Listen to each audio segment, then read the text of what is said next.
Hi అండి అందరికీ. మీరు ఎప్పుడైనా హలీం ట్రై చేశారా లేదనేది అయితే కామెంట్ చేసేయండి. నేనైతే ఫస్ట్ టైం టేస్ట్ చేస్తున్నాను.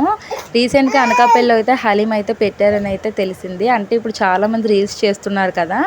మా బావనైతే అడిగాను, హలీం ఎప్పుడు తినలేదు, అనకాపల్లిలో పెట్టారంట కదా, తేవచ్చు కదా అని అయితే చెప్పాను. మా బావకి చెప్పాలే కానీ ఎప్పుడైనా టైం చూసుకొని అయితే ఖచ్చితంగా తెస్తారు. ఈ హలీం అయితే హైదరాబాద్లో అయితే చాలా ఫేమస్ అంట. హైదరాబాద్లో చాలా బాగుంటుంది. ఈ రంజాన్ స్పెషల్ మటన్ హలీం అయితే తెచ్చారు. ఇదైతే 200 అంట. ఇంత చిన్న బాక్సు. దీనికి ఒక చిన్న లెమన్ స్పూన్ కూడా ఇచ్చారు. ఉత్తుగా తినే కన్నా లెమన్ పిండుకొని తింటే చాలా బాగుంది. తెచ్చిన వెంటనే మా బావ అయితే సగం తినేసి నాకైతే సగం ఇచ్చారు. నేను ఆ సగంలో కూడా ఒక 2 స్పూన్స్ మాత్రమే తిన్నాను. ఈ వీడియోలో తినిదే నేను తిన్నాను, ఇంకైతే తినలేదు. ఎందుకంటే నాకు పెద్దగా హలీం అయితే తినాలనిపించలేదు, అంటే టేస్ట్ నచ్చలేదు. మరి మీకు హలీం ఇష్టమా కాదా అనేది అయితే కామెంట్ చేసేయండి. బాయ్ బాయ్, మళ్ళీ కలుద్దాం. బాయ్.